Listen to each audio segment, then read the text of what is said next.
మత్తయి సువార్త 27వ అధ్యాయం. ఉదయమైనప్పుడు ప్రధాన యాజకులను ప్రజల పెద్దలందరూ యేసును చంపవలెనని ఆయనకు విరోధముగా ఆలోచన చేసి ఆయనను బంధించి తీసుకొనిపోయి అధిపతియైన పొంతి పిలాతునకు అప్పగించిరి. అప్పుడాయనను అప్పగించిన యూదా ఆయనకు శిక్ష విధింపబడగా చూచి పశ్చాత్తాపపడి ఆ 30 వెండి నాణెములు ప్రధాన యాజకుల యొద్దకును పెద్దల యొద్దకును మరల తెచ్చి, నేను నిరపరాధ రక్తమును అప్పగించి పాపము చేసితనని చెప్పెను. వారు దానితో, మాకేమి, నీవే చూచుకునుమని చెప్పగా, అతడు ఆ వెండి నాణెములు దేవాలయములో పారవేసి పోయి ఉరిపెట్టుకొనెను. ప్రధాన యాజకులు ఆ వెండి నాణెములు తీసుకుని, ఇవి రక్త క్రయధనము గనక వీటిని కానుక పెట్టెలో వేయ తగదని చెప్పుకొనిరి. కాబట్టి వారు ఆలోచన చేసి వాటినిచ్చి పరదేశులను పాతిపెట్టుటకు కుమ్మరివాని పొలము కొనిరి. అందువలన నేటి వరకు ఆ పొలము రక్తపు పొలమనబడుతున్నది. అప్పుడు విలువ కట్టబడిన వాని, అనగా ఇశ్రాయేలీయులలో కొందరు విలువ కట్టిన వాని క్రయధనమైన 30 వెండి నాణెములు తీసుకుని, ప్రభువు నాకు నియమించిన ప్రకారము వాటిని కుమ్మరివాని పొలమునకిచ్చిరి అని ప్రవక్తయైన ఇర్మియా ద్వారా చెప్పబడిన మాట నెరవేరెను. యేసు అధిపతి ఎదుట నిలిచెను. అప్పుడు అధిపతి, యూదుల రాజువు నీవేనా అని ఆయనను అడగగా, యేసు అతని చూచి, నీవన్నట్టే అనెను. ప్రధాన యాజకులను పెద్దలను ఆయన మీద నేరము మోపినప్పుడు ఆయన ప్రత్యుత్తరమేమీ ఇయ్యలేదు. కాబట్టి పిలాతు, నీ మీద వీరెన్ని నేరములు మోపుచున్నారో నీవు వినలేదా అని ఆయనను అడిగాను. అయితే ఆయన ఒక్క మాట అయినను అతనికి ఉత్తరమియ్యలేదు గనక అధిపతి మిక్కిలి ఆశ్చర్యపడెను. జనులు కోరుకొనిన యొక్క ఖైదీని పండుగలో విడుదల చేయుట అధిపతికి వాడుక. ఆ కాలమందు బరబ్బా అను ప్రసిద్ధుడైన యొక్క ఖైదీ చెరసాలలో ఉండెను. కాబట్టి జనులు కూడి వచ్చినప్పుడు పిలాతు, నేనెవరిని విడుదల చేయవలెనని మీరు కోరుచున్నారు? బరబ్బానా లేక క్రీస్తనబడిన యేసునా అని వారిని అడిగాను. ఏలయనగా వారు సూయచేత ఆయనను అప్పగించిరని అతడు ఎరిగియుండెను. అతడు న్యాయపీఠము మీద కూర్చుండి ఉన్నప్పుడు అతని భార్య, నీవు ఆ నీతిమంతుని జోలికి పోవద్దు. ఈ ప్రొద్దు ఆయనను గూర్చి నేను కలలో మిక్కిలి బాధపడితినని అతని యొద్దకు వర్తమానము పంపెను. ప్రధాన యాజకులను పెద్దలను బరబ్బను విడిపించుమని అడుగుటకును యేసును సంహరించుటకును జనసమూహములను ప్రేరేపించిరి. అధిపతి, ఈ ఇద్దరిలో నేనెవరిని విడుదల చేయవలెనని మీరు కోరుచున్నారని వారినడగగా, వారు బరబ్బాని అనిరి.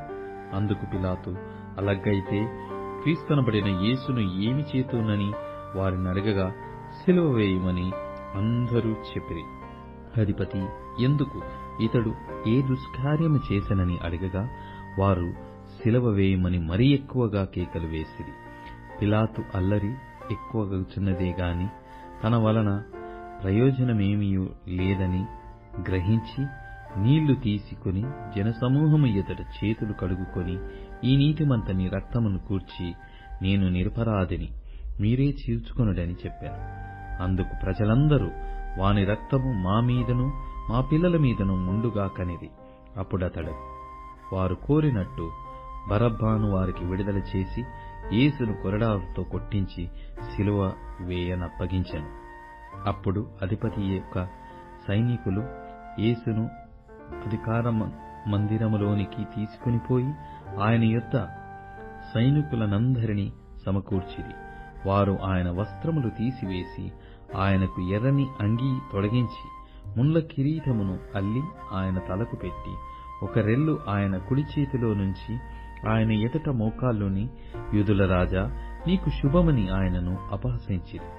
ఆయన మీద ఉమ్మివేసి ఆ రెల్లును తీసుకొని దానితో ఆయనను తల మీద కొట్టిరి. ఆయనను అపహసించిన తరువాత ఆయన మీదనున్న ఆ అంగీని తీసివేసి ఆయన వస్త్రములాయనను తొలగించి సిలువ వేయుటకు ఆయనను తీసుకొనిపోయిరి.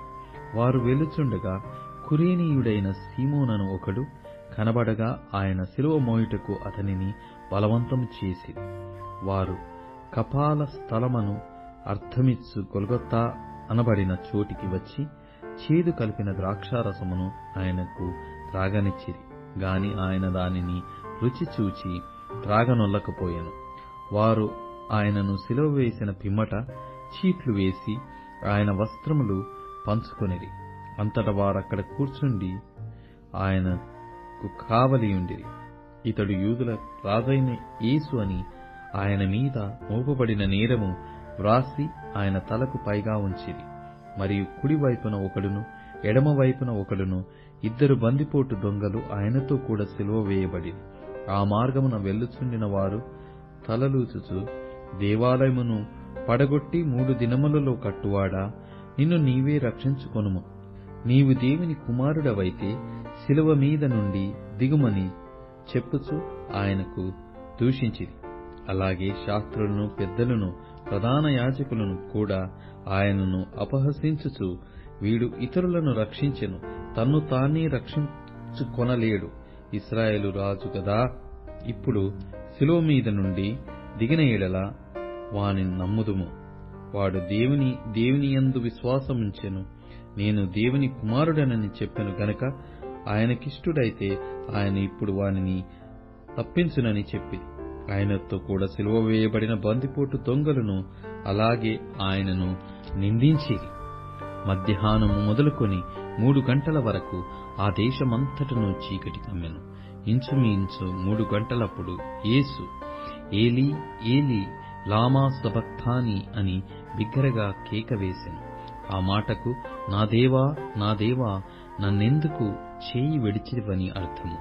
అక్కడ నిల్చున్న వారిలో కొందరు ఆ మాట విని ఇతడు ఏలియాను పిలుచుచున్నాడనిది. వెంటనే వారిలో ఒకడు పరిగెత్తుకొని పోయి స్పాంజీ తీసుకుని చిరకాలో ముంచి రెల్లును తొలగించి ఆయనకు త్రాగనిచ్చెను. తక్కిన వారు ఊరకుండి ఏలియా అతని రక్షింపవచ్చునేమో చూతమనిది. యేసు మరల బిగ్గరగా కేక వేసి ప్రాణము విడిచెను. అప్పుడు దేవాలయపు తెర పైనుండి క్రింది వరకు 2గా చినిగెను. భూమి వణకెను, బండలు బద్దలాయను, సమాధులు తెరవబడెను. నిద్రించిన అనేక మంది పరిశుద్ధుల శరీరములు లేచెను. వారు సమాధులలో నుండి బయటికి వచ్చి ఆయన లేచిన తర్వాత పరిశుద్ధ పట్టణములో ప్రవేశించి అనేకులకు అగపడిరి. శతాధిపతియు అతనితో కూడా యేసునకు కావలియున్న వారును భూకంపమును జరిగిన కార్యములన్నిటినీ చూచి మిక్కిలి భయపడి నిజముగా ఈయన దేవుని కుమారుడని చెప్పుకొనిరి. యేసునకు ఉపచారము చేయుచు గలిలయ నుండి ఆయన వెంబడించిన అనేక మంది స్త్రీలు అక్కడ దూరము నుండి చూచుచుండిరి. వారిలో మగ్దలనే మరియయు, యాకోబు, యోసే అనువారి తల్లి అయిన మరియయు, జెబెదయి కుమారుల తల్లియు ఉండిరి. యేసు శిష్యుడుగా నున్న అరిమతయి యోసేపు అను ఒక ధనవంతుడు సాయంకాలమైనప్పుడు వచ్చి పిలాతునొద్దకు వెళ్లి యేసు దేహమును తనకిమ్మని అడగగా పిలాతు దానిని అతనికి అప్పగింప నాజ్ఞాపించెను.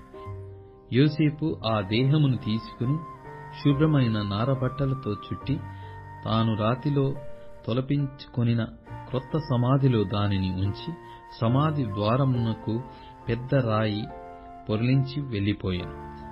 మగ్దలేనే మరియయు వేరొక మరియయు అక్కడనే సమాధికి ఎదురుగా కూర్చుండియుండిరి.